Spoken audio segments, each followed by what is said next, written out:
I was walking on the side of a highway, with my 2-year-old pressed to my chest when my father slammed his truck to a stop in front of us and asked the one question that exposed everything.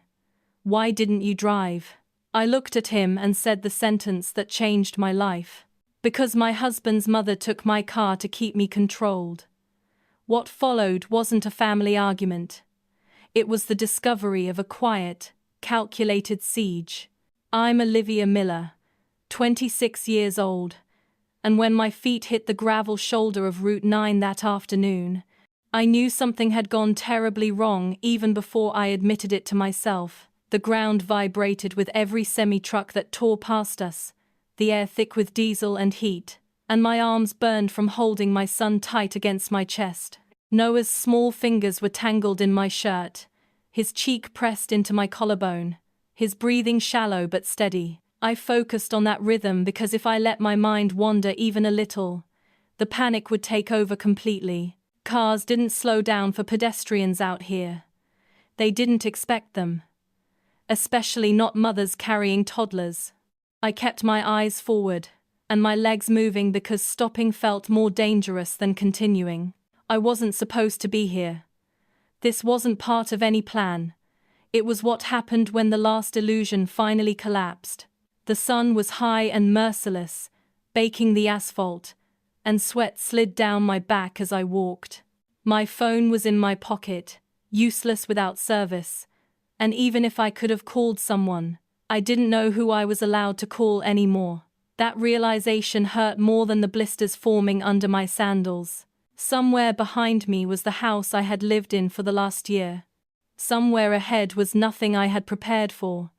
I had crossed into a space where survival instincts take over, and logic follows later. The sound of tires screeching behind me snapped my head around. For half a second, I thought I was about to be hit. Then a black pickup truck slammed into park just feet ahead of me, blocking the shoulder. The driver's door flew open, and my father jumped out.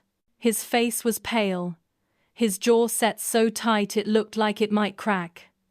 He scanned the road behind me first, eyes sharp, assessing, before they landed on me and Noah. "Olivia," he shouted over the roar of traffic, "where is your vehicle?" The question landed like a blow because it assumed a normal answer, a reasonable one. I stepped closer, my legs shaking, and finally said the truth out loud for the first time. "Anthony took my keys," I said. "He says I'm medically unfit to drive." The words felt foreign in my mouth, like they belonged to someone else's life. Inside my father's truck, the silence was oppressive. The highway noise faded behind us, replaced by the hum of the engine and the blast of cold air from the vents. Noah fell asleep almost instantly in his car seat, exhausted by fear and heat. I stared at his face, memorizing it, grounding myself in the fact that he was safe for this moment. My father didn't look at me as he drove. His hands clenched the steering wheel, his posture rigid. When he spoke again, it wasn't with warmth, it was procedural. "How long?" he asked. 6 months, I whispered. Since Noah turned 18 months old, the truck seemed to shrink around us. He exhaled sharply. "Why didn't you tell me?" I swallowed hard. "Because it didn't look like abuse. That's the part no one understands until they're inside it. It didn't start with shouting or bruises or threats. It started with help, with kindness, with people offering to make my life easier when I was exhausted and vulnerable. It started with a casserole. Susan, my husband's mother, showed up one evening with a foil-covered dish and a soft smile, saying, "You look so tired, Olivia. Let me take the night shift so you can rest." And I was tired, bone-deep tired, so I let her. Then Anthony told me not to worry about the bills anymore because he was an accountant and wanted to handle the finances so I could focus on Noah. And I was overwhelmed, so I thanked him. The world didn't tilt all at once. It shifted a millimeter at a time. Susan moved into the guest house, temporarily, to help, Then she was in my kitchen every morning criticizing how I fed my child. She checked grocery receipts, circling items she thought were unnecessary. When I pushed back, Anthony told me I was being ungrateful and anxious. He said I probably had postpartum issues. My father's jaw tightened as I spoke. "Did a doctor say that?" he asked. "No," I said quietly. "Anthony did." Every time I questioned why he moved our savings into a new account I couldn't access, he said I was paranoid. Every time I asked why Susan had a key to our bedroom, he said I was being difficult. They framed everything as concern, as protection. They told me my memory was unreliable, my judgment flawed. They made me feel like my brain was broken. Last week, when I tried to drive Noah to the park, my keys were gone. Anthony said he took them for my own safety, because I'd been scattered lately. He said he was protecting me. My hands trembled as I spoke, raw from gripping the carrier straps earlier. They checked my phone at night. Anthony said it was to help me avoid doom scrolling. But he read my texts. He tracked my location. I stopped calling my parents because I didn't want to worry them and I didn't want Anthony to know I was cracking. I told my father about the boiling frog, about how you don't realize you're dying until it's too late. The heat goes up slowly. You adapt. You rationalize. You tell yourself tomorrow will be better. My father pulled the truck onto the shoulder and stopped. When he turned to me, his expression wasn't anger. It was focus. Cold. Lethal. The kind he used when dealing with predators. "That is not help," he said. "That is a siege." He named it out loud. "They isolated you. They disarmed you. They took you hostage. We're going back." Panic flared in my chest. I begged him not to. He shifted the truck back into gear anyway. "We aren't going back to talk. We're going back to get your things. You are leaving today." As the estate came into view, pristine and quiet, my stomach churned. Anthony and Susan sat on the patio laughing, wine glasses in hand, looking like a magazine spread. They looked like people who had nothing to hide. My father told me to stay in the truck. I didn't listen. I unbuckled Noah and followed him up the driveway. Susan's smile froze when she saw us. Anthony stood, smoothing his shirt, already preparing his narrative. My father didn't raise his voice. He asked one question. "Where are her keys?" Anthony said they took them for my safety. He said new mothers get unstable. Susan laughed and told me I couldn't leave because I had nothing. No job, no car, no capacity. She said they were keeping the family together because I was incapable. That was the moment something inside me hardened. I stepped forward and said I was leaving. Susan mocked me. Anthony tried to block me. My father stepped between us and told them to give me the keys. When they refused, he named the law. He didn't threaten. He explained consequences. Susan threatened to call the police. My father told her to do it. I ran inside, heart racing, and realized the house wasn't a home. It was a crime scene. I grabbed clothes, documents, anything I could carry.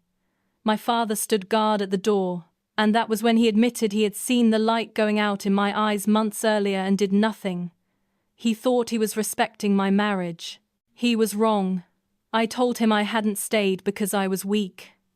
I stayed because I was terrified they would take Noah if I left unprepared. I showed him the evidence I'd hidden. I had been waiting. When we walked out, Susan screamed.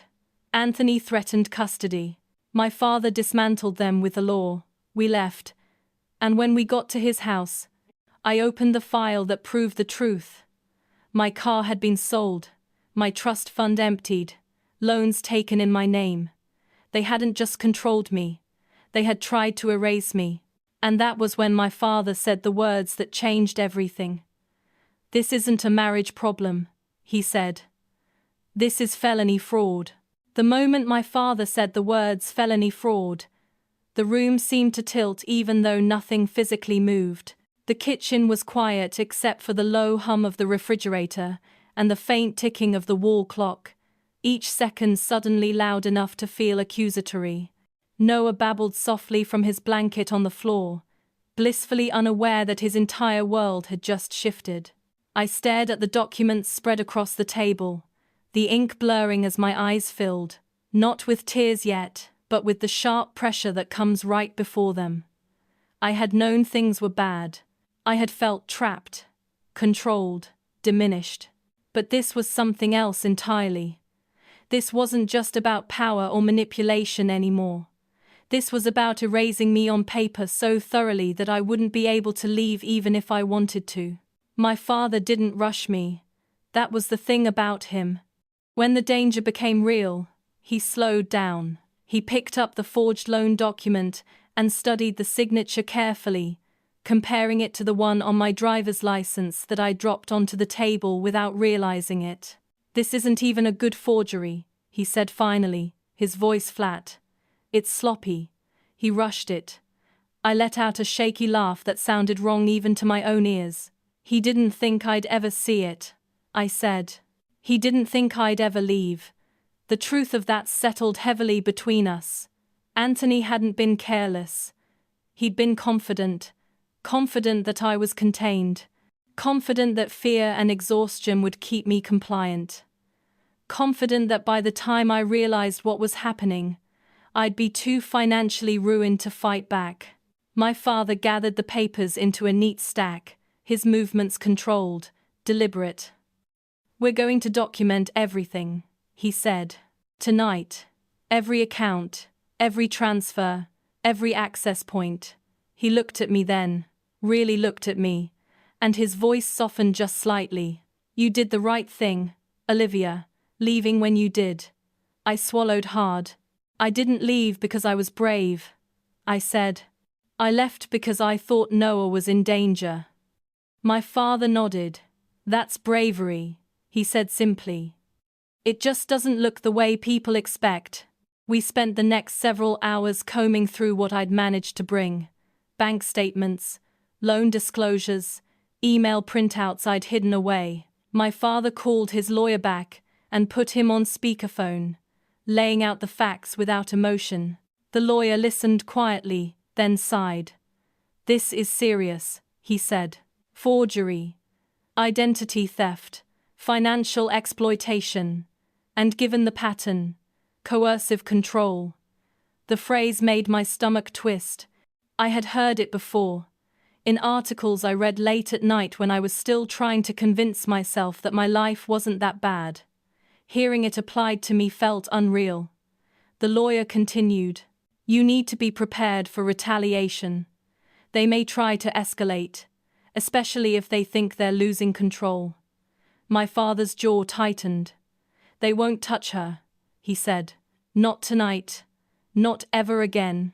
It was almost midnight when the doorbell rang. I froze. Noah startled awake, letting out a small cry. My father held up a hand, signaling me to stay put, and walked to the door with the calm confidence of a man who had knocked on far more dangerous doors than this one. When he opened it, Anthony stood on the porch, face flushed, eyes darting past my father into the house. Susan hovered just behind him, her expression twisted into something that looked like righteous outrage. "You can't keep her here," Anthony said immediately. "This is parental alienation." My father didn't raise his voice. He didn't step aside. "You're trespassing," he said. "Leave." Susan scoffed. "We just want to talk," she said. "Olivia is confused. She needs rest."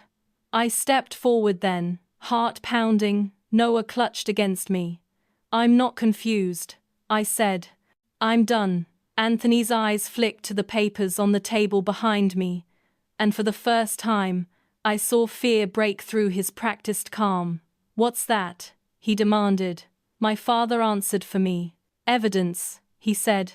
"You have until morning to return every dollar you took and provide access to all accounts.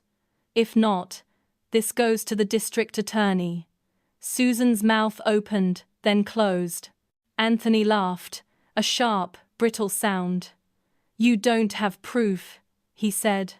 My father held up the forged loan document. Try me. They left without another word, tires screeching as they pulled away.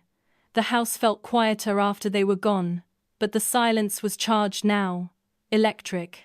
I sank into a chair, my legs giving out beneath me. What if they come back? I whispered. My father shook his head. They won't, he said.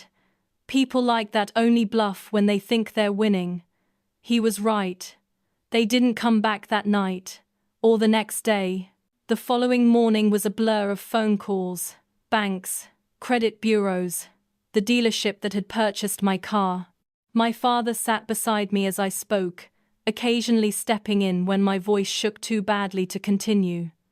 When the dealership confirmed the sale, my stomach dropped all over again. He said it was his wife's vehicle. The manager said apologetically. We had no reason to question it. The casualness of it hurt almost as much as the theft. How easy it had been to erase me with a signature and a confident tone. By noon, fraud alerts were placed on my accounts. By afternoon, the lawyer had drafted a formal demand letter. Anthony and Susan were officially exposed, their carefully curated image cracking under the weight of documentation. That night, after Noah was asleep, I sat alone in my childhood bedroom, staring at the ceiling. It felt strange to be back here, surrounded by trophies and photos from a life that felt like it belonged to someone else. My body finally began to process what had happened. The shaking started then, deep and uncontrollable. I wrapped my arms around myself and let it come. The fear, the anger, the grief. Not just for the year I'd lost, but for the version of myself that had believed love meant endurance. That believed if I just tried harder, stayed quieter, needed less, everything would stabilize. I cried for the woman who had walked miles on a highway because she didn't realize she was allowed to leave sooner. My father knocked softly on the door and sat beside me on the bed. He didn't speak. He didn't try to fix it. He just stayed. That presence was something I hadn't realized I'd been missing until it was there. They made me feel crazy, I said finally, like I couldn't trust my own thoughts. My father nodded slowly. That's how control works, he said. It doesn't need chains if it can convince you not to run. I leaned against him, exhausted in a way that went deeper than sleep. What happens now? I asked. He took a long breath. Now, he said, we make sure you and Noah are safe, and then we make sure the truth is documented so they can't rewrite it. Over the next week, the fallout began. Anthony's employer placed him on leave pending investigation. Susan stopped answering calls entirely. A detective contacted me to schedule an interview, saying the words out loud, recounting everything in order.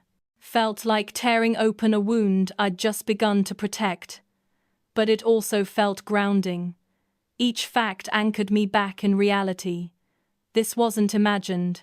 This wasn't exaggerated. This was real, and it mattered. When the interview ended, the detective looked at me with a seriousness that cut through my fear. You did the right thing, she said. This pattern doesn't stop on its own. 3 months later, I stood in the doorway of my own apartment, keys warm in my hand. It wasn't big, it wasn't fancy, but it was mine. My bank balance was modest, my credit still bruised, my future uncertain. But when I locked the door behind me, Noah giggling as he toddled across the floor, I felt something I hadn't felt in a long time. Relief. Not the dramatic kind. The quiet, steady kind that comes from knowing you are no longer trapped. I wasn't grateful for the cage anymore. I was free of it. And for the first time since becoming a mother, I believed that freedom might actually be enough. The interview with the detective marked the first time I had told the story from beginning to end without interrupting myself to minimize it. No softening. No excuses.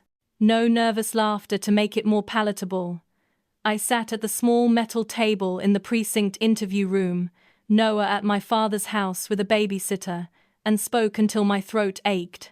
The detective listened without rushing me, her pen moving steadily across the page, her expression neutral but attentive. When I described walking along the highway with my son because I had no car, no keys, and no way to call for help, she finally paused. She looked up and asked, "Did anyone ever explicitly tell you that you were not allowed to leave?" The question caught me off guard. I thought about it carefully. "No," I said slowly. "They never said that." She nodded. "That's common," she replied. "Control doesn't usually announce itself. It arranges circumstances so leaving feels impossible." Hearing that from someone whose job was to recognize patterns made something in my chest loosen. I hadn't imagined it. I hadn't overreacted. There was language for what had happened to me, and that language mattered. After the interview, life didn't suddenly calm down. If anything, it became busier. There were forms to fill out, accounts to freeze, statements to sign. The fraud investigation moved forward methodically, and with every step, more damage surfaced. My credit report came back with entries I didn't recognize. A line of credit opened in my name, a second credit card I had never applied for, late payments I knew nothing about. Each discovery felt like a fresh violation, a reminder of how thoroughly my autonomy had been stripped away while I was being told it was for my own good. My father helped me dispute everything, his patience unshakable, his focus unwavering. "This is paperwork," he kept reminding me. "It's fixable." I wanted to believe him, but some nights the weight of it all pressed so heavily on my chest that sleep felt impossible. Anthony tried to contact me twice during that first month, once through an email that framed everything as a misunderstanding fueled by stress and miscommunication, once through a voicemail left late at night, his voice shaky, angry, pleading, cycling through blame and regret in the same breath. I didn't respond to either. My lawyer had advised against contact, but even without that advice, I knew better now. Engaging would only reopen a door I had finally closed. Susan never reached out directly. Instead, she sent messages through mutual acquaintances, painting herself as a worried grandmother desperate to see her grandson. The people who passed those messages along stopped doing so when I told them plainly that my safety and my child's safety came first. Some understood immediately. Others didn't. I learned quickly who respected boundaries and who merely tolerated them. The first court date arrived quietly, almost anticlimactically. I didn't attend. My lawyer went on my behalf, armed with documentation and a timeline that made it impossible to dismiss what had happened as marital conflict. When she called me afterward, her tone was measured but firm. "They're taking this seriously," she said. "This isn't going away for them."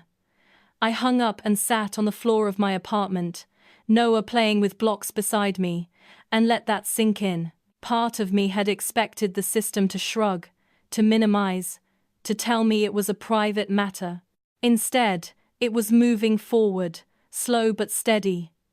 That realization brought an unexpected wave of emotion. Not triumph, not revenge, validation.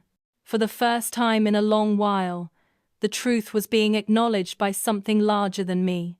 Adjusting to life on my own was both easier and harder than I'd imagined. Easier because the constant scrutiny was gone. No one checked my grocery receipts. No one commented on my parenting choices. No one monitored my phone. Harder because every decision was suddenly mine again, and that freedom came with responsibility I hadn't exercised in a year. I relearned how to trust myself. Small things first. What to cook for dinner. When to take Noah to the park. how to budget what little money I had while waiting for accounts to be restored. Each choice, no matter how minor, felt like reclaiming a piece of myself. Some days, that felt empowering. Other days, it felt overwhelming. Trauma doesn't disappear when the danger does. It lingers, whispering doubts, urging caution long after it's needed. My father checked in daily, careful not to hover, always asking before offering help. That respect meant more to me than I could articulate. One evening, as we sat on my couch after Noah had gone to sleep, he asked quietly, "Do you want to talk about what comes next?" I thought about the question for a long time before answering. "I want stability," I said finally. "For Noah. For me. I don't need everything fixed right now. I just need to know we're safe." He nodded. "That's a reasonable goal," he said. "And we'll get there." For the first time since I'd left, I allowed myself to believe him. The backlash, when it came, was subtle.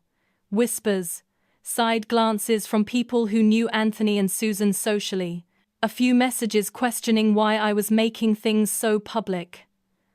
I resisted the urge to defend myself. I didn't owe anyone an explanation. Those who mattered already knew the truth. Those who didn't were not my concern. That boundary, once set, became easier to maintain. I learned that silence could be a form of self-protection rather than submission. One afternoon, while sorting through a box of old photos I'd brought from my parents' house, I found pictures from the early days of my marriage. Anthony smiling, his arm around me, Susan standing just a little too close. I studied my younger self in those images, trying to pinpoint when things had shifted. I couldn't. There was no single moment, just a gradual narrowing of my world until I no longer recognized it. I put the photos back in the box and closed the lid. Some memories didn't need revisiting yet. Maybe they never would. The legal process dragged on, as legal processes do. There were continuances, negotiations, new discoveries.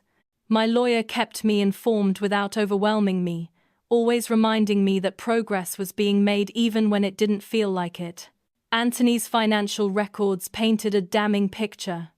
Transfers timed to coincide with my postpartum recovery. Accounts opened and closed without my knowledge.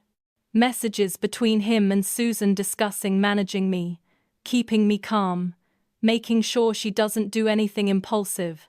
Reading those messages later felt like ice water poured down my spine.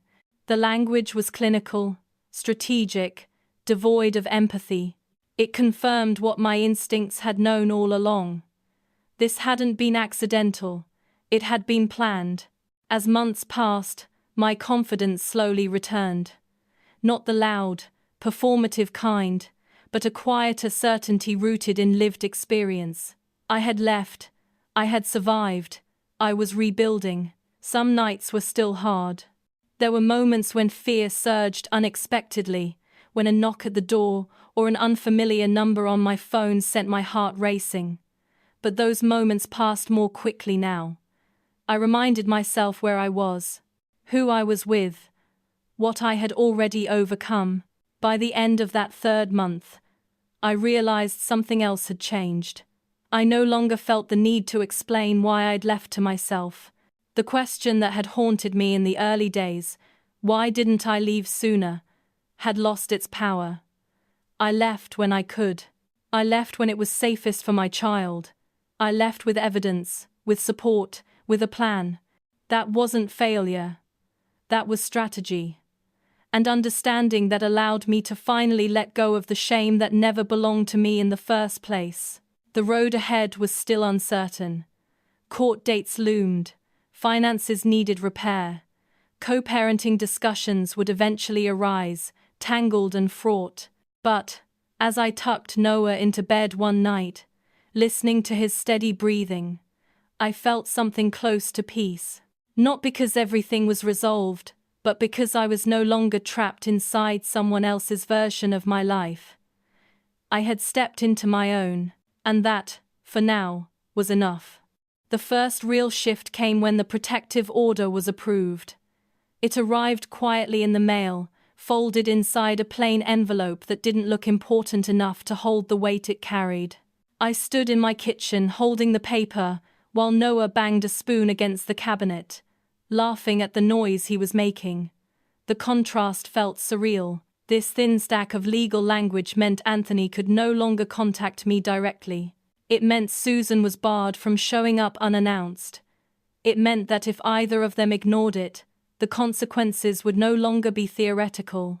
For the first time since I'd left, the fear that lived just under my skin eased enough for me to take a full breath. That sense of safety didn't arrive all at once. It crept in slowly, testing the space the way I had learned to do when I was still trapped. I caught myself listening for footsteps that never came, checking my phone for messages that didn't exist, bracing for confrontation that no longer had permission to happen. Trauma doesn't trust peace immediately. It waits for the other shoe to drop. But day by day, nothing happened. No late-night calls. No surprise visits. No manipulation disguised as concern. The silence was different this time. It wasn't the suffocating quiet of control. It was the quiet of absence. And absence, I was learning, could be healing. The custody conversation began shortly after.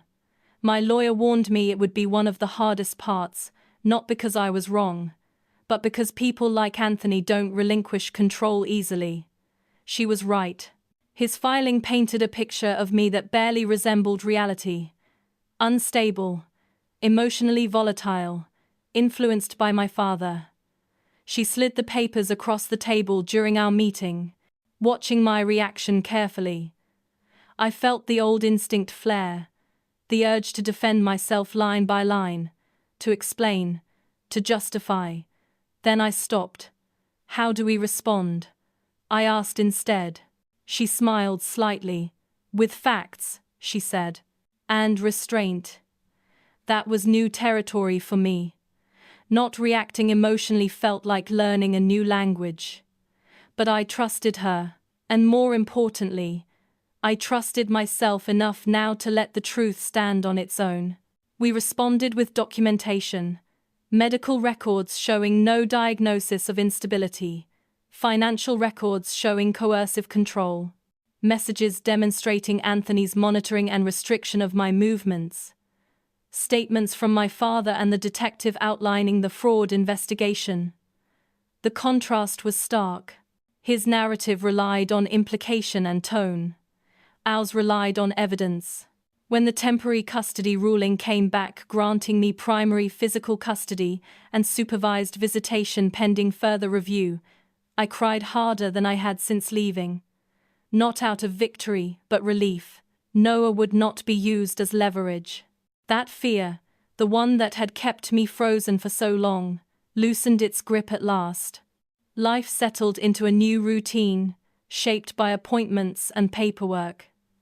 Therapy sessions became a regular part of my week, a space where I could speak without censoring myself. My therapist didn't rush me toward forgiveness or closure. She helped me untangle the web of gaslighting that had warped my sense of self. You were surviving in a system designed to erode your autonomy, she said once. Your responses were adaptive, not weak. Hearing that reframed everything. The shame I'd carried for staying began to dissolve. I hadn't failed, I had endured. And when endurance was no longer enough to keep my child safe, I had acted. There were moments of unexpected grief, not for Anthony, but for the life I thought I was building, for the family gatherings that would never happen, for the version of partnership I had wanted so badly to believe in. I allowed myself to mourn those losses without judgment. Grief didn't mean I regretted leaving. It meant I was human. My father struggled with his own guilt, though he rarely spoke of it unless I asked. One evening, as we sat watching Noah stack blocks on the floor, he said quietly, "I should have pushed harder." I shook my head. "You trusted me," I said. "That matters." We were both learning how to forgive ourselves in parallel, each in our own way. The financial rebuilding was slow and frustrating. Disputing fraudulent accounts took time. Repairing credit felt like trying to fill a bucket with a hole in it, but small victories accumulated. A disputed charge removed, a credit limit restored. A bank manager who took my case seriously and expedited a review. Each step forward, no matter how minor, felt like reclaiming ground that had been stolen from me. I learned to celebrate those moments quietly. Progress didn't need an audience. Anthony violated the protective order once, sending a message through a mutual acquaintance asking to clear the air. My lawyer handled it swiftly. A formal warning was issued. The message stopped. The boundary held. That, more than anything, reinforced my growing confidence. I didn't have to fight every battle personally. Systems could work for me now, not against me, as long as I trusted them enough to engage.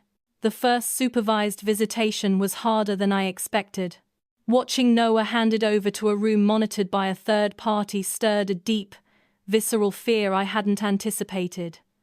But the supervisor was kind, thorough, professional. She explained the process, answered my questions, treated my concerns with respect. When Noah returned, unharmed and cheerful, I exhaled a breath I hadn't realized I was holding. This was what safety looked like now. Structured, documented, real. Socially, my world grew smaller and clearer. Some friends drifted away, uncomfortable with the reality of what I was navigating. Others stepped closer, offering help without strings attached. I learned to accept support without apologizing for it. That was harder than it sounded. Independence had been weaponized against me for so long that receiving help felt dangerous at first. But safe people didn't keep score. They didn't use generosity as leverage. That distinction became another marker I used to assess who belonged in my life. As the months passed, Anthony's case progressed alongside the custody proceedings. The weight of his choices began to show in subtle ways. His tone shifted from accusatory to defensive. Susan stopped appearing in filings altogether, her influence retreating into the background as scrutiny increased. I didn't take pleasure in their discomfort.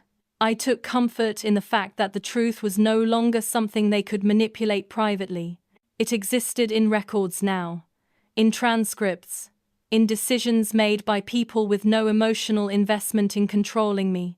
One evening, after putting Noah to bed, I sat on my balcony watching the lights of the city flicker on. The air was cool, the hum of traffic distant and steady. I thought about the woman I'd been a year earlier, gripping a child carrier on the side of a highway, convinced she had nowhere to go. That woman felt far away now, not because she was weak, but because she had done the impossible and moved forward anyway. I didn't feel triumphant. I felt grounded, rooted in the knowledge that I could face uncertainty and survive it. The future was still unfolding. There were hearings ahead, negotiations to navigate, scars that would take time to fade, but the constant fear was gone. In its place was something steadier. Agency, choice, the quiet strength that comes from knowing you are no longer living someone else's script. As I went inside and locked the door behind me, the sound felt different than it ever had before. Not like a barrier, like a boundary. And, for the first time, that boundary belonged to me. The longer I lived inside safety, the more I realized how deeply fear had shaped my sense of reality. It wasn't just that Anthony and Susan had controlled my money or my movements, they had controlled my sense of what was normal. Once the protective order was in place and the immediate danger receded, my nervous system didn't suddenly relax. It stayed on high alert, as if waiting for permission to believe this was real. I would wake in the middle of the night, convinced I'd heard footsteps in the hallway, my heart racing, only to remember I lived alone now. I checked the locks repeatedly. I memorized the sound of my own apartment, the way the building settled, the distant hum of traffic, The neighbor's elevator door. Slowly, those sounds stopped triggering panic and started meaning home. The custody process forced me to confront another layer of the damage. Anthony's filings continued to frame me as unstable, but his language grew more cautious. The court-appointed evaluator requested interviews, home visits, psychological screenings. I agreed to everything without hesitation. Transparency had become my shield. During the evaluation, I answered questions honestly, even when the answers made me uncomfortable. I talked about the anxiety, the fear, the months of self-doubt. I also talked about the planning, the documentation, the way I had waited until I could leave safely with my child. The evaluator listened carefully, occasionally asking clarifying questions, never interrupting. When she left, I felt wrung out but strangely lighter. For the first time, I hadn't had to perform competence or downplay pain. I had just told the truth. Anthony, on the other hand, struggled with the process. He missed deadlines, submitted incomplete paperwork, became defensive during interviews. Control, I was learning, doesn't translate well under scrutiny. Systems that rely on intimidation and confusion fall apart when everything must be explained clearly and consistently. Susan attempted to insert herself again through indirect channels, offering to help facilitate visits or provide support to the court. Each attempt was documented and declined. Her authority evaporated outside the private sphere she once dominated. Watching that happen was sobering, not satisfying, just clarifying. Power built on access disappears when access is revoked. Therapy continued to uncover patterns I hadn't fully understood while living them. My therapist helped me identify how often I had overridden my instincts to keep peace, how I had learned to measure my worth by how little trouble I caused, how easily concern had been weaponized against me. We talked about coercive control not as a series of isolated actions, but as an ecosystem. Financial restriction, social isolation, gaslighting, infantilization, each piece reinforcing the others until resistance felt dangerous. Naming those elements didn't re-traumatize me, it organized the chaos, it gave shape to something that had felt amorphous and overwhelming. My relationship with my father deepened in unexpected ways during this time. He didn't try to reclaim authority or direct my decisions. He asked questions. He listened. Occasionally, he admitted he was learning alongside me. One night, over takeout eaten on the floor while Noah slept, he said, "I spent my career looking for obvious threats. I didn't know what to do with the quiet ones." His honesty mattered. It reminded me that even people who love you can miss things when abuse doesn't look the way they expect. That realization softened some of the anger I hadn't fully acknowledged before. Financial recovery remained slow, but tangible progress continued. The loan taken out in my name was flagged as fraudulent. The trust fund theft triggered a separate investigation. Anthony's accounts were frozen pending review. Each official letter that arrived felt like another brick placed back into the foundation of my life. I wasn't rebuilding from scratch anymore. I was repairing damage. There was a difference. Repair assumed something worth saving. That assumption had been missing for a long time. Emotionally, I began to notice how much space opened up when my life was no longer consumed by monitoring someone else's moods.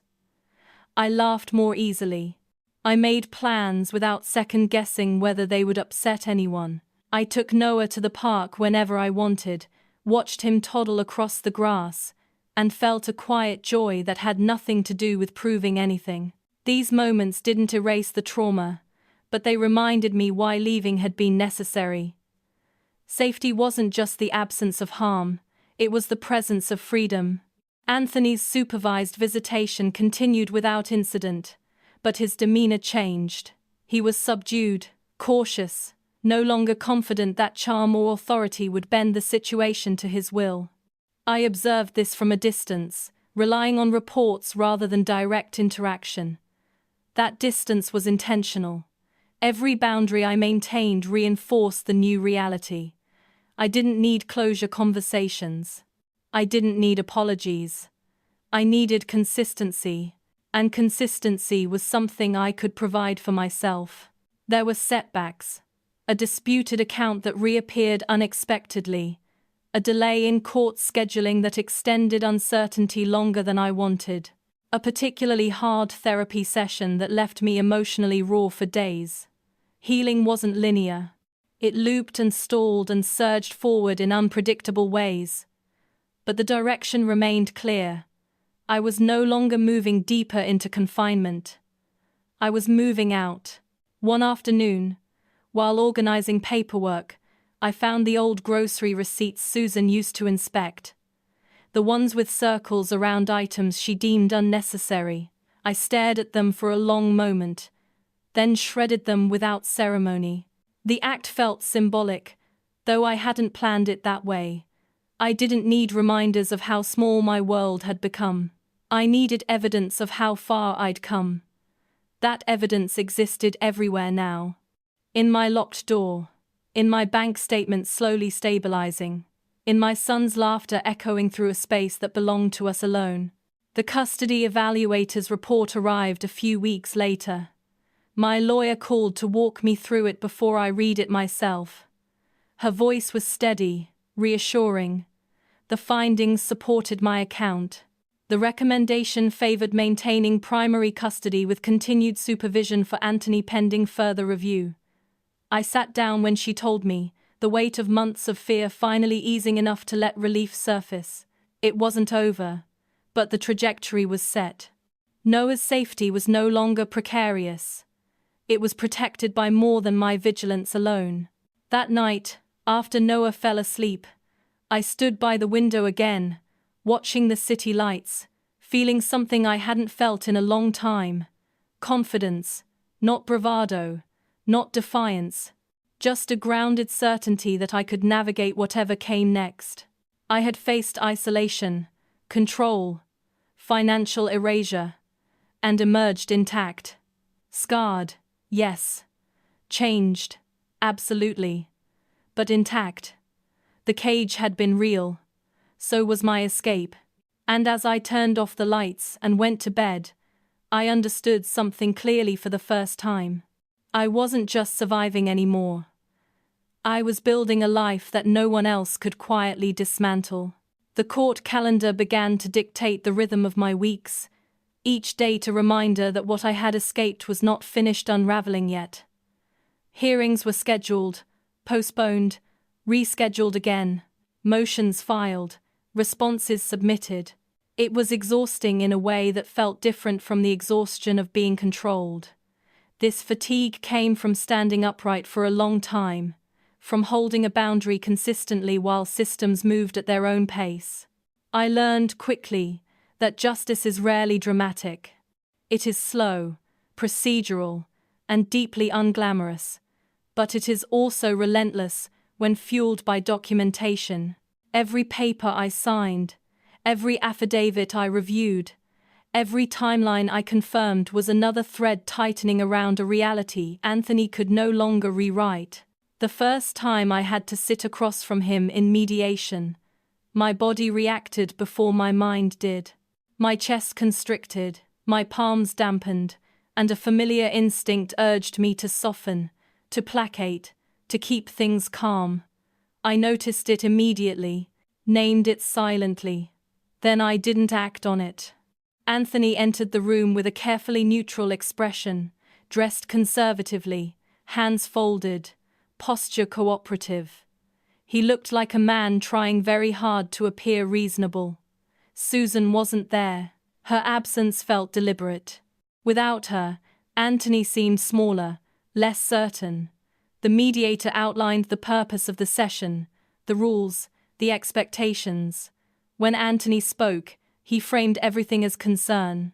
He said he'd been overwhelmed, that he'd made mistakes, that he only wanted what was best for his family. He avoided specifics. He avoided accountability. When it was my turn, I didn't raise my voice. I didn't recount every slight. I stated facts. I referenced documents. I described behaviors and their impact. The mediator listened closely, occasionally glancing at the file in front of her. The difference between our narratives was stark. One relied on tone, the other relied on evidence. Afterward, my lawyer told me I'd done well. "You didn't take the bait," she said. "That matters." I nodded, though inside I was shaking. Strength didn't feel like confidence in those moments.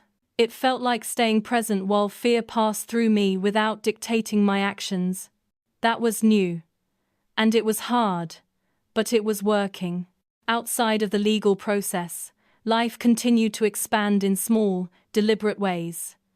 I enrolled Noah in a toddler program near my apartment. The first day I dropped him off, I lingered in the hallway longer than necessary, listening to his laughter mingle with the other children's voices. The staff was warm, attentive, respectful. They asked me questions without judgment. They followed my instructions carefully. That environment, so different from the constant criticism I'd lived under, reinforced how distorted my sense of normal had become. Care didn't feel invasive here.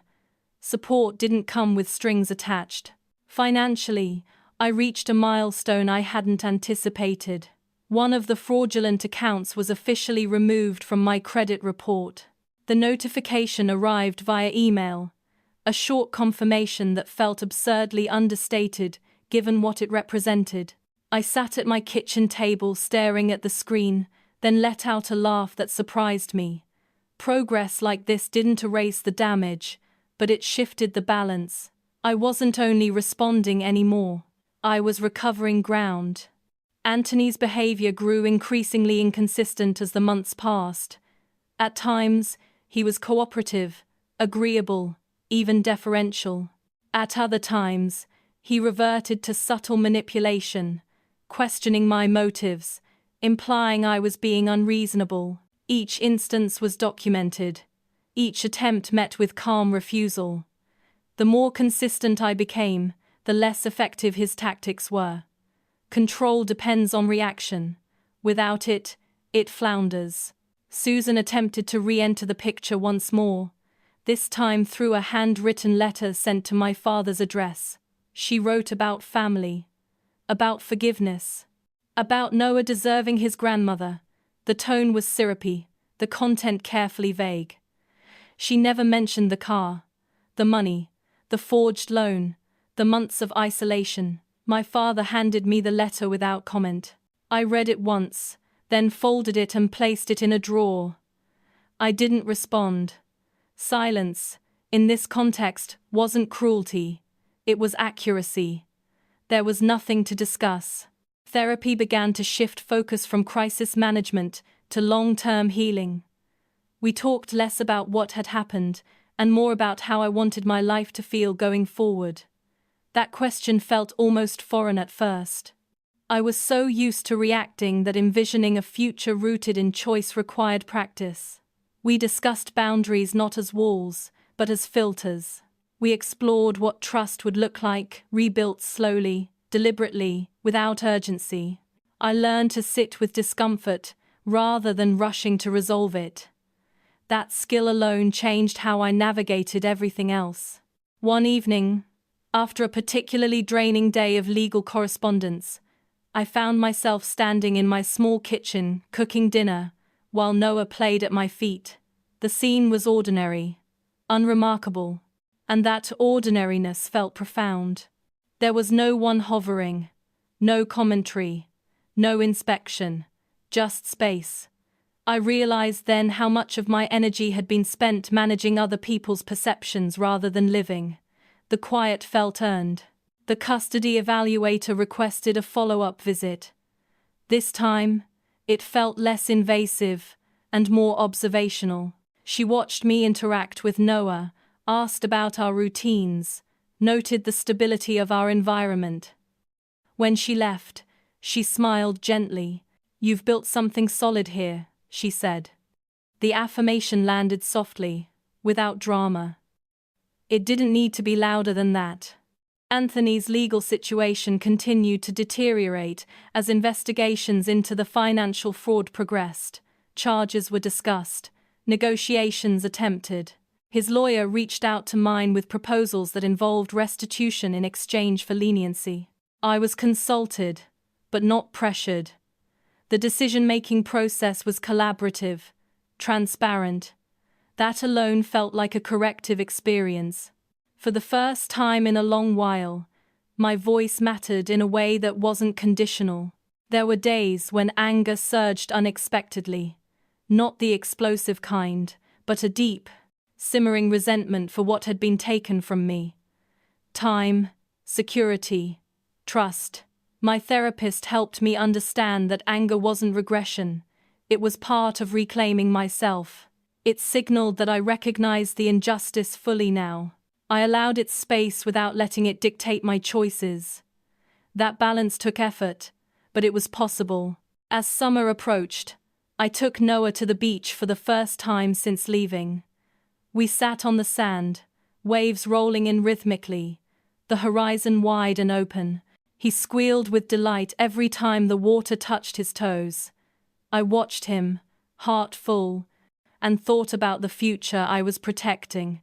Not a perfect one, not an easy one, but a free one. That mattered more than anything else. By the end of that month, I noticed something subtle but significant. I no longer introduced myself, even internally, as someone who had escaped abuse. That was part of my story, yes, but it was no longer the headline. I was a mother, a professional, a woman rebuilding deliberately. The cage no longer defined the space I occupied. It was something behind me, real and terrible, but no longer enclosing my life. The legal process would continue. Healing would continue. There would be challenges ahead I couldn't yet predict. But as I tucked Noah into bed that night, listening to his steady breathing, I felt grounded in a truth that had taken me a long time to accept. I was not waiting to be rescued anymore. I had already done the hardest part. I had left. And everything that followed, no matter how difficult, was happening on my terms. The shift from survival to strategy happened so quietly that I almost missed it. One day I was still bracing myself every time the phone rang, and the next I realized I was thinking several steps ahead, instead of just trying to get through the day. The legal process had forced me into that mindset at first. Deadlines, documentation, timelines, but gradually, that way of thinking spilled into the rest of my life.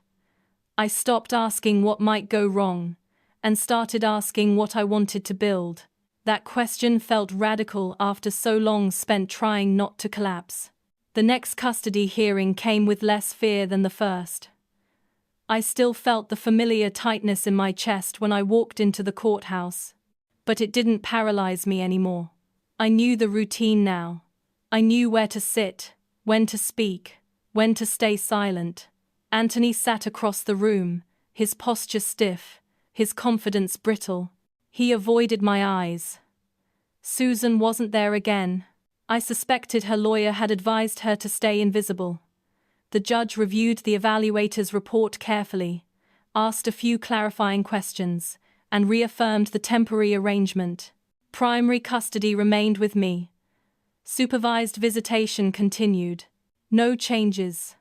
The gavel came down with a soft finality that echoed louder in my chest than any shout ever had. Another layer of fear peeled away. After the hearing, my lawyer and I sat on a bench outside the courthouse, sunlight warming the concrete. She reviewed next steps, timelines, possibilities. I listened, but my attention drifted for a moment to the people walking past us. Ordinary people with coffee cups and briefcases, absorbed in their own lives. No one was staring. No one cared. The world hadn't stopped because mine had imploded months earlier. That realization was strangely comforting. I wasn't marked. I wasn't defined by what had happened. I was just another person moving forward. Back at home, life settled into a steadier rhythm. Mornings were for Noah. Breakfast, daycare drop-off, quick kisses pressed into his hair. Afternoons were for work and phone calls, emails, spreadsheets, therapy appointments. Evenings were quieter now. I cooked more. I read. I let myself be tired without judging it.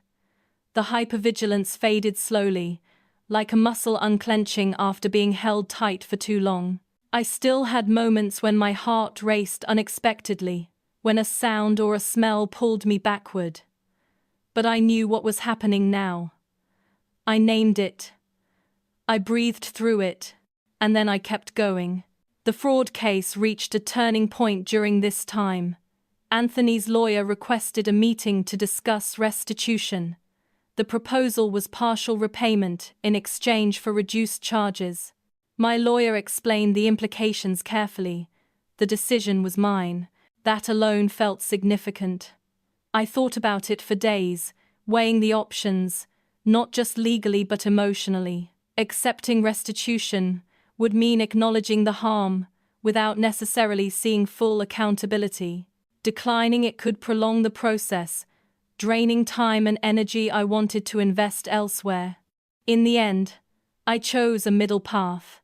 Full repayment of what had been taken, plus documented acknowledgement of the fraud, with charges proceeding as appropriate. I wasn't interested in vengeance. I was interested in truth being recorded. That mattered more than punishment. When the agreement was finalized, I felt a complicated mix of relief and grief. Relief that the financial damage would be repaired, at least partially. Grief for the reality it confirmed. There was no misunderstanding, no miscommunication. The system Anthony and Susan had built around me was intentional. Accepting that truth hurt, but it also freed me from the last traces of self-blame. I hadn't failed to see something obvious. I had been targeted during a vulnerable period and systematically stripped of power. The responsibility for that lay squarely where it belonged. Susan resurfaced again, through a different channel, this time attempting to frame herself as a victim of Anthony's actions. The narrative shifted subtly. She claimed she had only followed his lead, that she had trusted him, that she, too, had been misled.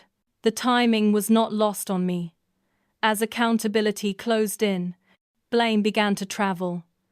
I didn't engage. The record already told the story, more accurately than any rebuttal could. Watching the unraveling from a distance was unsettling. Not because I felt sorry for them, but because it underscored how fragile power built on manipulation really is. Once exposed to light, it doesn't transform, it disintegrates. My therapist and I began working more explicitly on identity during this phase. Who was I now? That crisis no longer consumed my every thought. The question felt both exciting and daunting. I had defined myself for so long, in relation to others' needs, that imagining a self-directed life required experimentation. I tried new routines, new boundaries. I said no more often, and noticed how rarely the consequences I feared actually materialized. People adjusted, or they didn't. Either way, I survived. One afternoon, while walking Noah home from daycare, I caught my reflection in a store window. I looked different.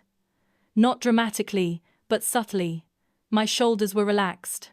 My stride was steady. There was no tension in my jaw. I looked like someone who expected to arrive safely where she was going. The image stayed with me the rest of the day. That was the woman I was becoming. Not fearless, but grounded. Anthony's demeanor shifted again as the legal process progressed. During supervised visits, reports noted that he appeared disengaged, less focused on Noah, more preoccupied with the presence of the supervisor. Control had been his language of connection. Without it, he seemed unsure how to relate. I felt a pang of sadness for Noah, followed by a surge of protectiveness. My job was not to fix Anthony. It was to provide my son with consistency, safety, and love. That clarity anchored me whenever doubt tried to creep back in. As autumn approached, I marked the anniversary of leaving quietly. No ceremony, no dramatic reflection, just an acknowledgement. I took Noah to the park where leaves were beginning to change color, their crunch underfoot oddly satisfying.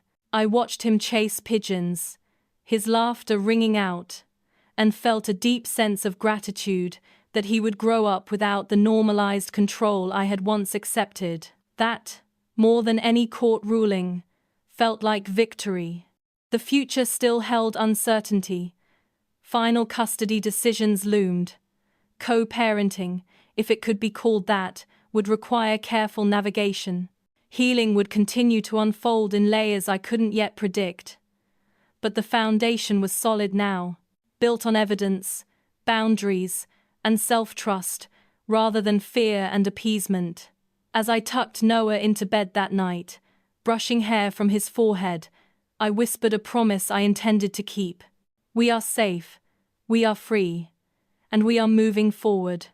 The quiet confidence I had been building was tested the week the final custody evaluation report was delivered. It arrived as a thick envelope, heavier than paper should feel, and I let it sit unopened on the kitchen counter for nearly an hour. Noah was napping, the apartment was still, and my phone was face down on the table, like a promise I wasn't ready to keep. I knew what the report represented. Not just an assessment of parenting, but an official judgment on the life I had escaped and the life I was trying to protect. When I finally opened it, I didn't read it all at once. I read it slowly, section by section, forcing myself to stay present. The evaluator's language was clinical, careful, but the meaning was unmistakable. Patterns of coercive control were documented. Financial abuse was substantiated. The restriction of movement, the isolation, the manipulation under the guise of concern were clearly outlined. The report did not use dramatic language, but it didn't need to. Facts were enough. I felt my shoulders drop as I reached the conclusion. The recommendation was full legal and physical custody to me, with continued supervised visitation for Anthony and explicit limitations on Susan's involvement. I didn't cry. I just sat there, hands resting on the paper, breathing evenly, feeling the weight of something lift that I hadn't realized I was still carrying. That sense of validation didn't translate into instant peace. Instead, it opened the door to a different kind of reckoning. Without the constant threat hanging over me, emotions I had kept tightly controlled began to surface. Anger, not explosive but steady. Grief, not dramatic but deep. I grieved the version of myself who had believed love meant endurance. I grieved the early months of Noah's life that I had spent second-guessing my instincts instead of trusting them. I grieved the illusion of partnership I had clung to, because admitting the truth felt too dangerous at the time. These emotions didn't derail me, but they demanded acknowledgement. Ignoring them would have been another form of self-abandonment, and I was done with that. Anthony reacted predictably when the report was shared. His lawyer filed objections, questioned the evaluator's neutrality, suggested bias. The arguments felt hollow, disconnected from reality. They were procedural maneuvers, not meaningful challenges. Still, each filing stirred a familiar knot in my stomach. Trauma doesn't vanish just because logic is on your side. My therapist helped me prepare for this phase, reminding me that pushback often intensifies when control is slipping for good. That knowledge didn't make the stress disappear, but it gave it context. I wasn't regressing. I was passing through a predictable stage of the process. Susan's response was less formal and more chaotic. She sent a series of emails to my lawyer, alternating between outrage and self-pity. In one message, she accused me of poisoning Anthony against her. In another, she claimed she had only ever tried to help, that she was being unfairly vilified. The contradictions were striking. I didn't read most of them directly, My lawyer summarized the content, filtering out the emotional noise. That boundary was intentional. I no longer needed to analyze their narratives to understand the truth. The truth was documented, corroborated, and on record. Life outside the legal arena continued to expand. I started a new job around this time, one that paid less than my previous position but offered flexibility and a healthier culture. Accepting it felt like an act of self-respect rather than compromise. I was choosing sustainability over status, stability over image. My colleagues knew I was a single parent and treated that fact as neutral information rather than a liability. That alone felt revolutionary. I found myself contributing ideas more freely, trusting my judgment without waiting for permission. Confidence, I learned, grows fastest in environments that don't constantly question your right to exist as you are. Noah thrived in the steadiness. His sleep improved. His tantrums decreased. He became more curious, more vocal, more secure. Watching these changes reinforced what I already knew but sometimes doubted during the hardest days. Children feel safety long before they can articulate it. They respond to consistency, to emotional availability, to the absence of tension they don't have language for but sense deeply. Every time Noah laughed freely, or reached for me without hesitation, it felt like confirmation that leaving had been the right decision, even when it had been terrifying. The final custody hearing approached with less dread than I expected. I prepared thoroughly, reviewing documents, timelines, and potential questions. But emotionally, I felt grounded. I wasn't trying to convince the court of my worth anymore. I was presenting evidence of reality. On the day of the hearing, I wore simple clothes, nothing performative. I carried myself with quiet assurance. When I testified, my voice was steady. I spoke plainly, without embellishment or apology. I described what had happened, why it mattered, and how it had affected my ability to function safely as a parent. I didn't dramatize. I didn't minimize. I told the truth as it was. Anthony's testimony contrasted sharply. He framed himself as overwhelmed, misunderstood, well-intentioned. He spoke about concern, about stress, about cultural differences in family involvement. But when pressed on specifics, his answers unraveled. Dates didn't align. Justifications contradicted documented actions. The judge listened carefully, asked pointed questions, and took notes. Susan was not permitted to testify directly. Her relevance deemed limited, given the scope of the case. That decision alone felt like a boundary being enforced at an institutional level, something I had never experienced before. When the ruling was delivered, it mirrored the evaluator's recommendation almost exactly: full custody to me. Supervised visitation maintained. Explicit prohibitions against interference, financial control, or third-party involvement.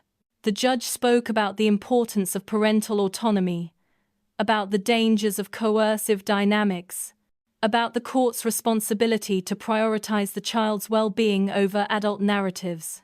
I absorbed every word, not because I needed the validation anymore, but because it mattered that these principles were being named aloud. They weren't just my private realizations now, they were part of a public record.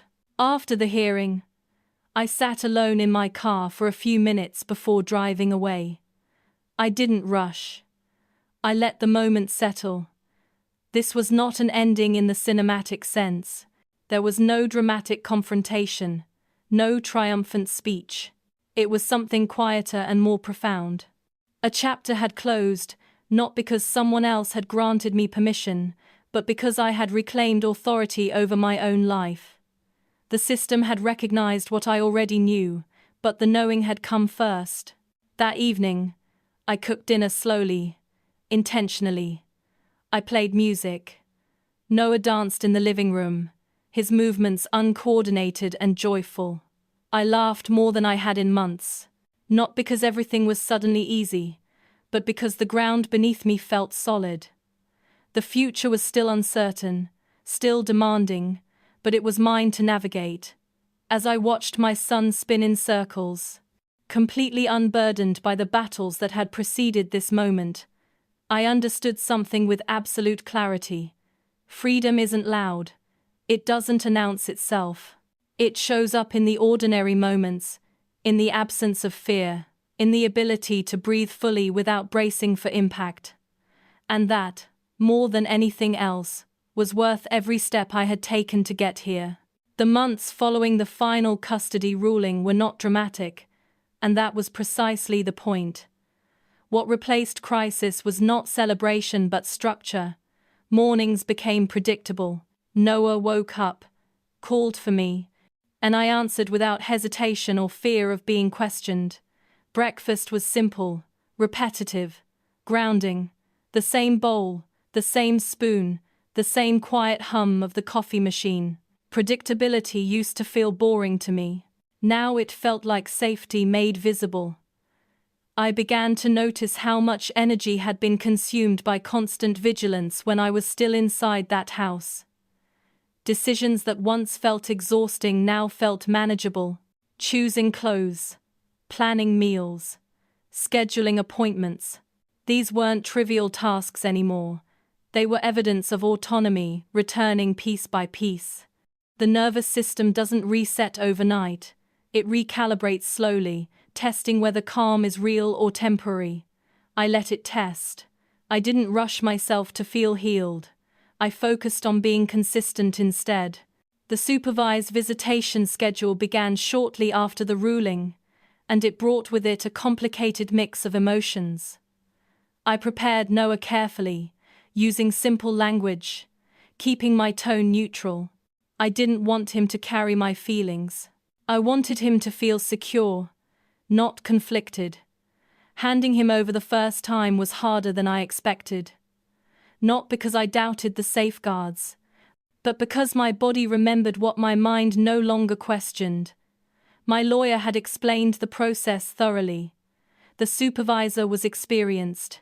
The environment was controlled. Still, as I watched Noah walk away holding Anthony's hand, a familiar ache surfaced.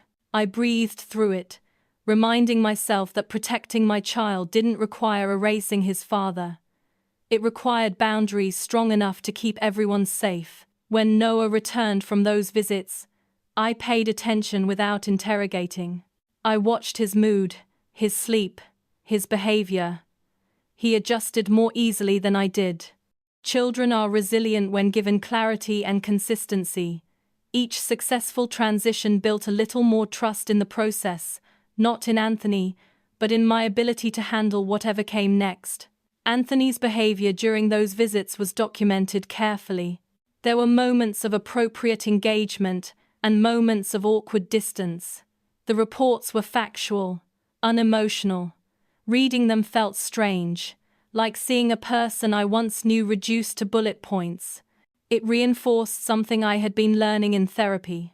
Emotional distance doesn't mean denial. It means clarity without entanglement. I didn't need to reinterpret his actions anymore. I didn't need to assign meaning.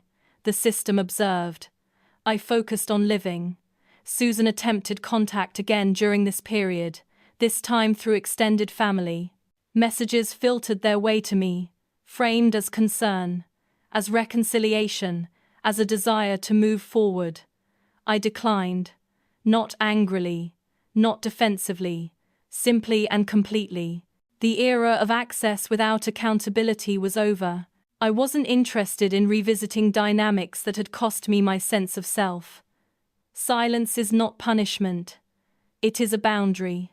My therapist and I talked about grief during this time, not just grief for what happened, but grief for what would never be repaired. Accepting that some relationships do not heal was one of the hardest lessons. It went against everything I had been taught about perseverance and forgiveness. But there is a difference between forgiveness and exposure. I could release resentment without reopening doors that led back to harm. That distinction became one of the pillars of my recovery. Work became a place of quiet rebuilding. I took on projects slowly, proving to myself that competence didn't require constant overextension. I learned to ask for help without apologizing. I learned to leave on time. These small behavioral changes felt radical because they contradicted the narrative that my worth was tied to endurance. Colleagues responded positively, not with judgment, but with respect. That feedback loop reinforced a truth I was still integrating. Healthy environments don't demand self-erasure. They reward presence and clarity. Financially, rebuilding took patience. Restitution payments came in increments, each one restoring a piece of what had been taken. I worked with a financial counselor to repair my credit, to understand what had been done in my name, to plan for stability rather than rapid recovery. There was something grounding about facing the numbers directly. No drama, no shame, just information and strategy. For the first time, money was not a tool of control or secrecy. It was a resource I managed openly and deliberately. That alone felt empowering. Noah continued to grow into himself, his personality emerging in ways that made me smile daily. He became more expressive, more confident. He began to explore independently, always checking back visually to make sure I was still there. That attachment behavior reassured me more than any professional assessment ever could. It meant he trusted me to be consistent. It meant the environment we were building was doing its job. On weekends, we explored our neighborhood, walked to the park, sat on benches and watched people pass. These moments were unremarkable and precious in equal measure. They were the life I had wanted all along, stripped of pretense and fear. Occasionally, doubt tried to resurface. Late at night, when the apartment was quiet and my mind wandered, questions crept in. Could I have handled things differently? Did I overreact? Was the outcome too severe? These thoughts were familiar, echoes of old conditioning. I learned not to argue with them. Instead, I countered them with facts, the documents, the rulings, the patterns. Truth does not require constant defense once it has been established. The legal case against Anthony progressed slowly, as these things do. Updates came through my lawyer, procedural and detached. I didn't attend every hearing. I didn't need to. My role was no longer to witness accountability. It was to live freely regardless of its pace. That shift marked a significant change in my internal orientation. I was no longer waiting for justice to begin living. Living itself had become the proof that justice mattered. As winter approached, I reflected on how much had changed in a single year. Not just externally, but internally. I trusted myself now, not blindly, but grounded in experience. I trusted my perceptions, my instincts, my right to act when something felt wrong. That trust extended beyond relationships into every area of my life. Decision-making became less fraught. I stopped over-explaining. I stopped preemptively managing other people's discomfort. These changes were subtle, but cumulative. They altered how I moved through the world. One evening, after putting Noah to bed, I stood by the window and looked out at the quiet street below. Lights glowed in other apartments, each one containing its own story. I realized that my life no longer felt like something that was happening to me.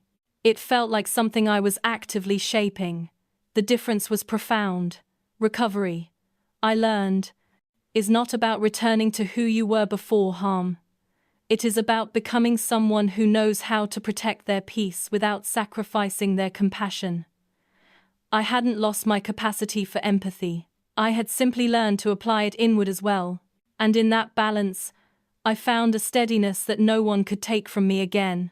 The first real test of my new steadiness came without warning, disguised as something ordinary. It was a Tuesday afternoon, grey and uneventful, when my phone buzzed with an unfamiliar number. For a moment, my stomach tightened on instinct alone. Old muscle memory. I let it ring twice before answering, reminding myself that fear no longer dictated my choices. The voice on the other end was polite, professional, a court clerk confirming a scheduling update related to Anthony's pending charges. Nothing urgent, nothing threatening. When the call ended, I realized my hands were steady. That was new. Not the absence of anxiety, but the absence of collapse. I had received information, processed it, and moved on. No spiraling, no catastrophic thinking, just reality, handled. That moment stayed with me longer than I expected because it marked a quiet internal milestone. I wasn't bracing anymore. I was responding. The difference sounds small, but it changes everything. When you live under control, your body stays permanently prepared for impact. Even peace feels suspicious. Learning that calm could exist without being followed by punishment took time. It required repetition. Safe moments stacked on top of each other until my nervous system slowly accepted that safety was no longer temporary. Anthony's legal case entered a more visible phase around this time. Formal charges were filed, dates were set, subpoenas issued. My lawyer prepared me for the possibility of testimony down the line, though she emphasized it might not be necessary given the documentation already submitted. I appreciated her honesty. No sugarcoating, no false reassurance, just clear information. That transparency contrasted sharply with the fog I used to live in, where decisions were made without my knowledge and explained only after the fact. Now, I was included by default. That inclusion rebuilt trust, not just in systems, but in myself. I began to notice how differently I navigated stress now compared to before. When a deadline approached at work, I didn't panic. I planned. When Noah caught a cold and spiked a mild fever, I didn't second-guess my instincts. I monitored him, consulted our pediatrician, and handled it. I didn't ask permission. I didn't seek validation. These moments might have looked mundane from the outside, but to me they were revolutionary. They were proof that I was no longer living in a constant state of self-doubt. Susan attempted one final maneuver during this period, one that revealed more than she likely intended. Through her attorney, she requested mediation. Not for legal reasons, but for what was framed as family reconciliation. The language was careful, almost therapeutic. Healing, closure, moving forward. My lawyer reviewed the request with me and waited for my response. I didn't hesitate. No, not now, not ever. I didn't need to justify that decision. The absence of explanation felt powerful. Mediation is appropriate when both parties acknowledge harm and share a goal of repair. That foundation did not exist here. I refused to participate in a performance of accountability that protected image rather than truth. Therapy sessions during this time shifted focus again. We talked less about what happened and more about who I was becoming. Values, boundaries, desires that had been deferred for years. I realized how often I had structured my life around avoiding conflict rather than pursuing fulfillment. That insight wasn't comfortable, but it was clarifying. I started asking myself new questions. What do I enjoy? What feels meaningful? What kind of environment do I want Noah to grow up in? These questions guided decisions big and small. They helped me build forward instead of merely away from the past. I reconnected with friends I had gradually withdrawn from during my marriage. Some relationships resumed easily, picking up where they had left off. Others felt different, strained by time and silence. I accepted both outcomes without judgment. Isolation had been part of the control dynamic, but not every connection could or should be restored. I was learning to be selective not out of fear, but out of respect for my own limits. Social energy was no longer something I squandered to appear agreeable. It was something I invested intentionally. One evening, while sorting through old files, I came across a notebook I had kept during the worst months. Pages filled with fragmented thoughts, questions, reminders to myself. Reading it was like hearing the voice of someone who had been underwater for too long. The fear was palpable, the confusion, the constant self-correction. I didn't feel embarrassed reading it. I felt protective. That version of me had survived something that required extraordinary restraint and foresight. She deserved compassion, not critique. I closed the notebook and put it away, not as something to forget, but as something I no longer needed to consult. Noah's daycare held a small family event around this time. Nothing elaborate, just a gathering with finger food and paper decorations. I attended without hesitation, chatting with other parents, watching Noah interact confidently with his peers. There was a moment when another parent asked casually if my partner would be joining us later. I smiled and said, "It's just us." No explanation, no discomfort. The words felt true and sufficient. Later that night, I realized how far I'd come. There was a time when that question would have triggered a rush of shame or defensiveness. Now, it was just information exchanged and released. The finalization of restitution payments brought another layer of closure. Seeing the balance restored didn't erase the harm, but it removed a lingering reminder of vulnerability. Financial independence is not just about numbers. It's about agency. Knowing that no one could quietly dismantle my stability again brought a sense of security I had never fully experienced. Even before my marriage, I set up safeguards, separate accounts, alerts. Not out of paranoia, but out of wisdom earned the hard way. As spring approached, I felt a growing sense of alignment. My actions matched my values. My environment supported my well-being. My relationships were clearer, fewer, and healthier. There were still moments of sadness, still echoes of loss, but they no longer defined my days. They passed through rather than taking up residence. I welcomed that shift without rushing it.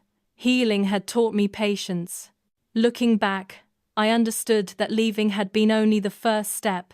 Staying free required ongoing attention, boundaries maintained, patterns unlearned, confidence reinforced through action rather than affirmation.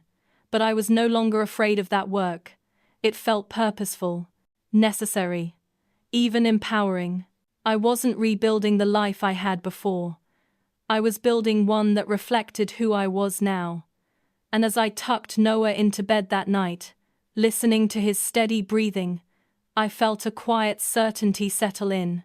We weren't just safe, we were stable. And that stability was something I would protect fiercely, not with fear, but with clarity and resolve. By the time summer arrived, the story no longer felt like something that was actively unfolding. It felt like something that had already happened. Something with edges now defined instead of constantly shifting. That distinction mattered more than I expected.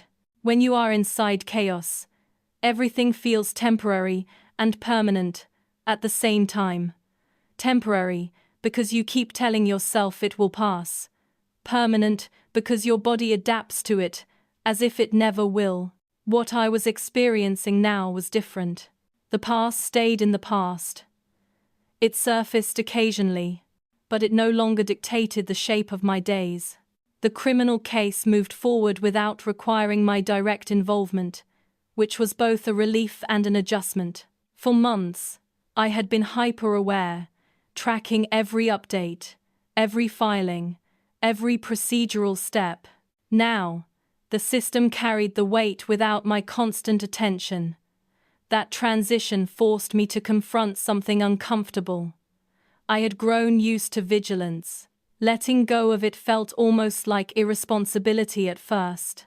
Therapy helped me name that feeling for what it was. Survival habits don't disappear just because danger does. They linger until they are gently replaced by new patterns.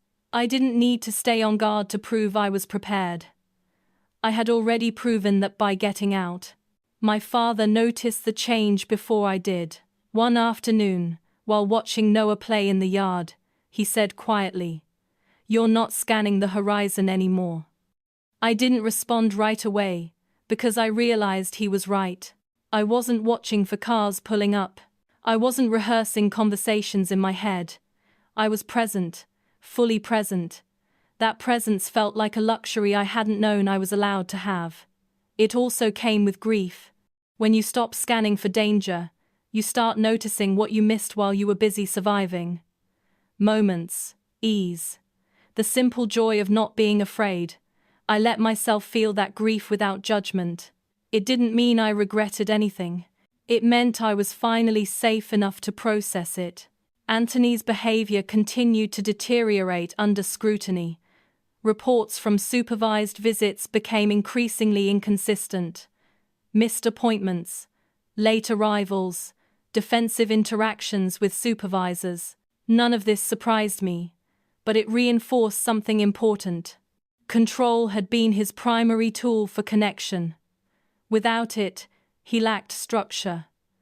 That realization shifted how I thought about the past. What I once interpreted as strength or decisiveness now revealed itself as dependence on dominance. That understanding didn't excuse his actions, but it stripped them of their power. He was not the axis my world had revolved around. He had simply positioned himself that way when I was most vulnerable. Susan's silence became permanent. No more emails, no indirect messages, no attempts at reconciliation. At first, I waited for another attempt, bracing myself out of habit. When none came, I felt an unexpected sense of closure, not because she had changed, but because the absence confirmed what her presence never could. She had only engaged when she believed she could control the narrative. Once that option disappeared, so did her interest. That clarity settled something deep inside me. I no longer wondered whether I had misunderstood her intentions. The evidence spoke clearly enough. I began volunteering during this period. Something small and local. Something that didn't require me to tell my story.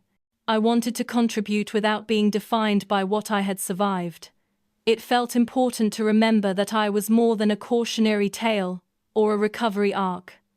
I was a person with skills, insight, and energy to offer, showing up for others on my own terms, without obligation or fear, reminded me that generosity doesn't have to be transactional.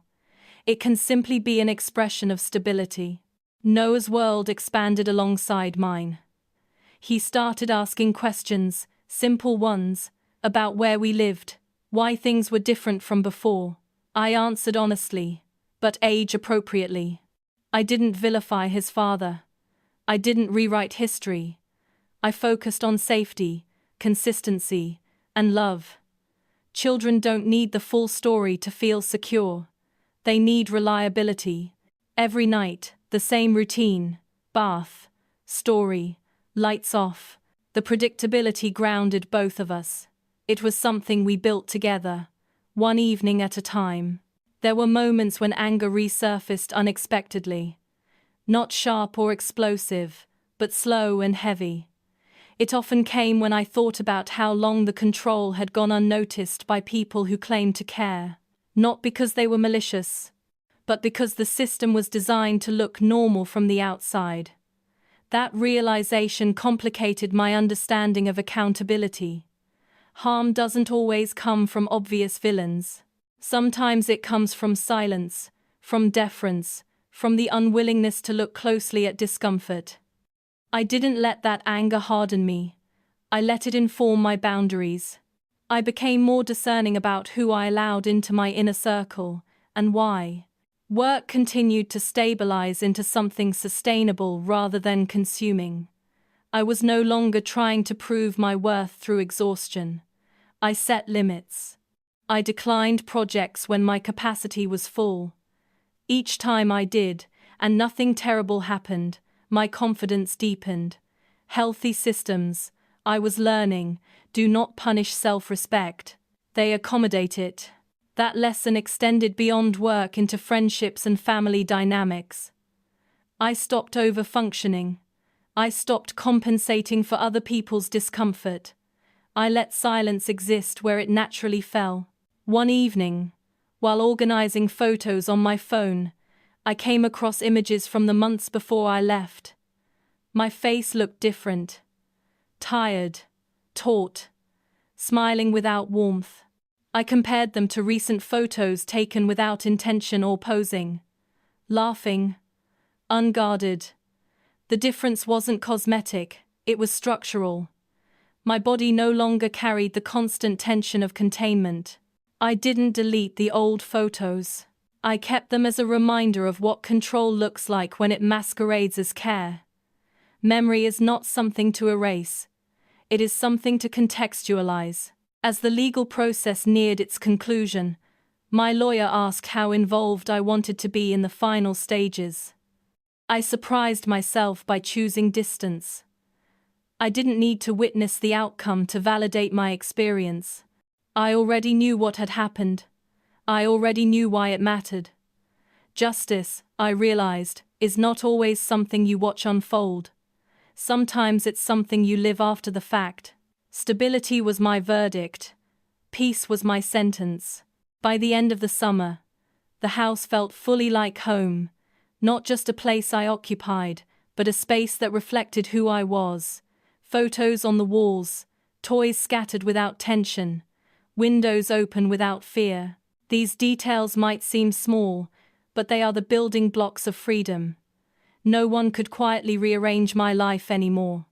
No one held the keys to my movement, my money, or my mind.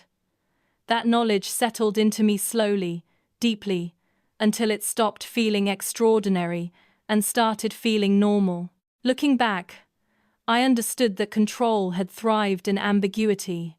It relied on my uncertainty, my hesitation, my hope that things would improve if I just tried harder. Freedom, on the other hand, thrived in clarity.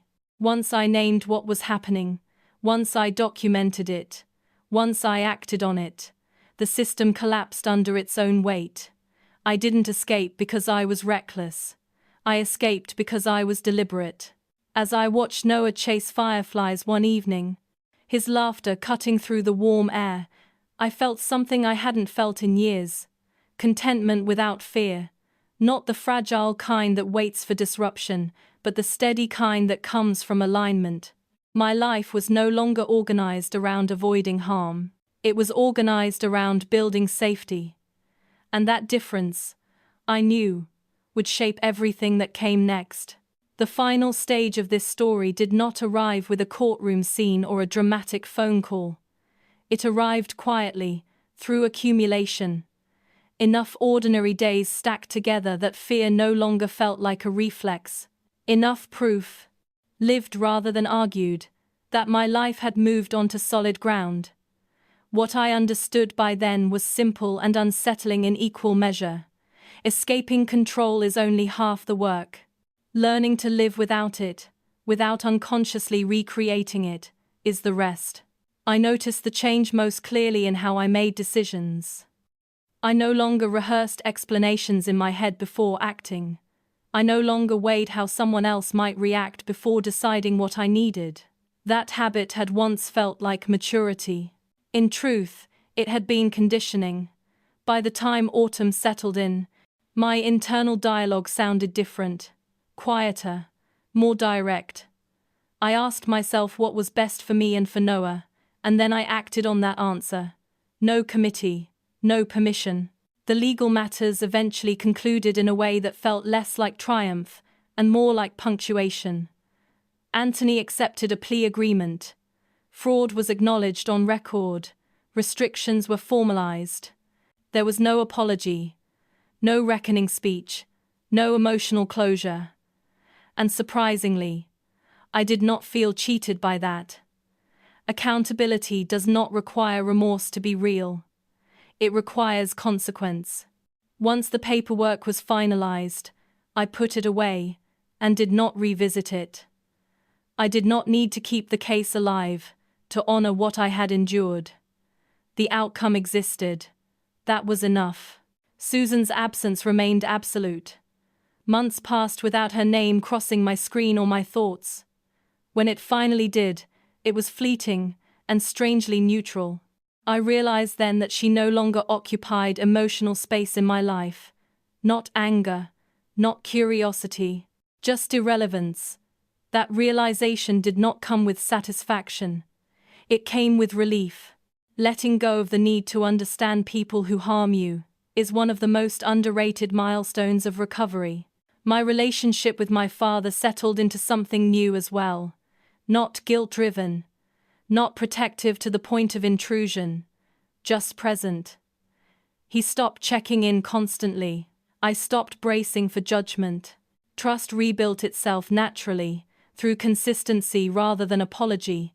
One afternoon, as we sat watching Noah draw on the sidewalk with chalk, he said something that stayed with me. "You didn't just get out," he said. "You rewired how you live." He was right. Leaving had been an act of courage. Staying free required discipline. That discipline showed up in unexpected ways. In saying no to opportunities that looked impressive but felt destabilizing. In choosing rest over productivity when my body signaled exhaustion. In allowing silence in conversations, instead of filling it to manage discomfort. Each of these choices reinforced a new internal rule. My safety mattered more than my image. My peace mattered more than anyone else's expectations. Noah grew into the stability in ways that felt both miraculous and ordinary. He developed routines, preferences, little rituals that anchored him. Pancakes on Saturdays. The same bedtime story read twice. The same song hummed while brushing teeth. These patterns were not rigid. They were reassuring. Watching him thrive affirmed something deep in me. Children do not need perfect parents. They need regulated ones. They need environments where unpredictability is not a constant threat. I had given him that, and in doing so, I had given it to myself as well. I continued therapy, though the focus shifted again. Less processing, more integration. We talked about future relationships, not in terms of fear but discernment. Red flags, green flags, the difference between intensity and intimacy. Control and care. I no longer believed that love required sacrifice of self. I believed it required presence and mutual respect. That belief was not theoretical anymore. It was earned. There were moments of sadness that surfaced without warning. Not sharp grief, but a soft ache for the version of myself that had once believed endurance was the same as strength. I honored that feeling when it appeared. I did not rush to replace it with gratitude or lessons learned. Healing does not demand that you be grateful for harm. It asks only that you learn from it without letting it define you. That distinction gave me permission to be honest without becoming bitter. One evening, while organizing documents, I realized how little evidence of the past I needed now. Most of the files were archived. Most of the alerts disabled. The safeguards remained, but they no longer dominated my thinking. I was not forgetting. I was contextualizing. The experience had become part of my history, not my identity. That shift felt profound.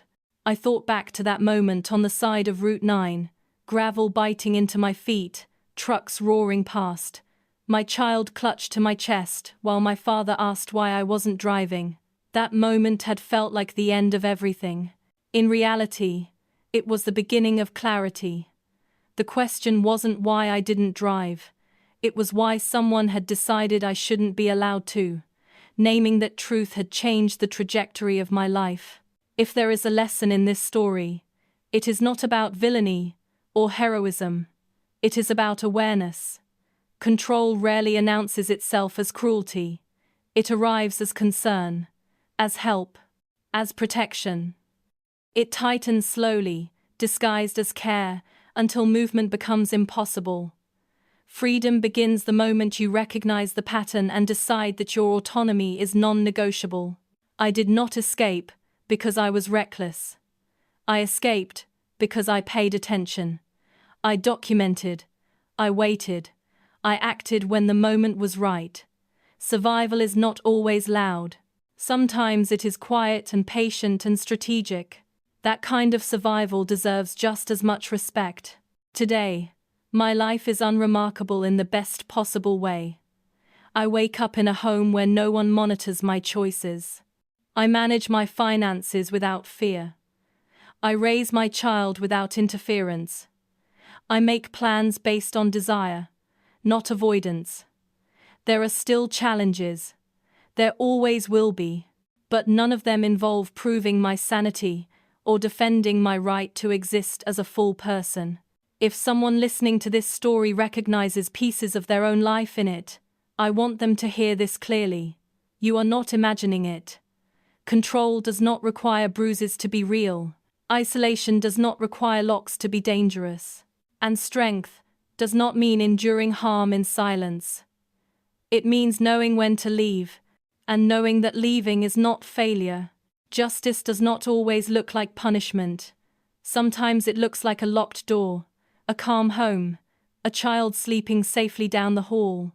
Sometimes justice is simply the absence of fear where fear once ruled.